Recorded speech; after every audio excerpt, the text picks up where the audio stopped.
শ্রোতা, কাছে দূরে দূর দূরান্ত থেকে যেখান থেকে আমার এই গ্রামীণ হাটবাজার ইউটিউব চ্যানেলটি দেখছেন, সবাইকে জানাই আন্তরিক শুভেচ্ছা ও ধন্যবাদ।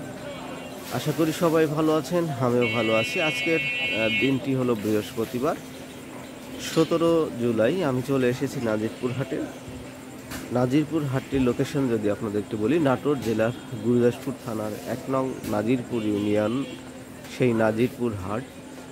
নাজিরপুর হাটের আজকে শস্য বাজারে দেখব কি কি শস্য পাওয়া যায়, কি দামে বিক্রয় হয়। তো আমি প্রথমেই যাব ভুট্টা বিক্রয়ের এখানে। দেখতে পাচ্ছি একজন ভুট্টা নিয়ে এসে আছে, তো দেখি কি দাম টাম বলছে কিনা এবং সে কি দাম চায়। তো এই পর্যন্ত যারা আমার সাথে রয়েছিলেন, অবশ্যই আমার গ্রামীণ হাটবাজার ইউটিউব চ্যানেলটি সাবস্ক্রাইব করে দিবেন এবং ভিডিওটি শেয়ার করে দিবেন। তো চলুন দেখে আসি ভুট্টার আজকে কি অবস্থা চলছে। আসসালামু আলাইকুম কাকা, ভালো আছেন?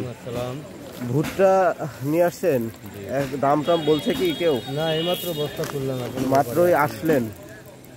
এগুলা হলো মোটামুটি তো শুকনাই দেখছি সব একদম কটকটা। কি দাম চাচ্ছেন আপনি আজকে? কি দাম হবে এখনো তো বলা যাচ্ছে না। আপনি তো একটা চাবেন যে এরকম দাম। আমি তো দাম 1300 টাকা চাবো। 1300 টাকা চাবেন, তাই তো? এখন দামাদামি করে যা হয় আর কি। কত মন নিয়ে আসছেন কাকা? 5 মণ। 5 মণ।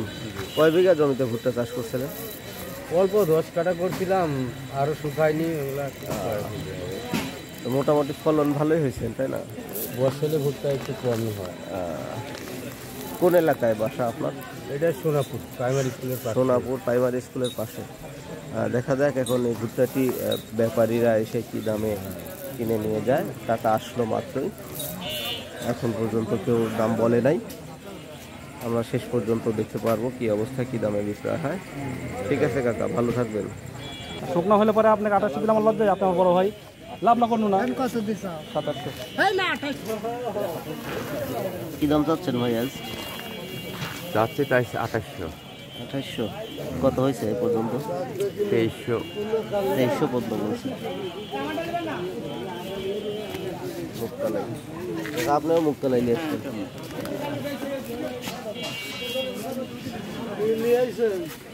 তিল কত করে বলছে? 2700 পর্যন্ত বলছে। এখন পর্যন্ত যেটা দেখছি দর্শক, আমদানি একটু কম। তিল 2800-2700 পর্যন্ত দাম বলা হচ্ছে। ভুট্টা কেবলই আসলো, আরও আসতেছে, হয়তো ধীরে ধীরে আসবে। মুগকালাই দেখলাম 2300 পর্যন্ত একটা দাম বলছে।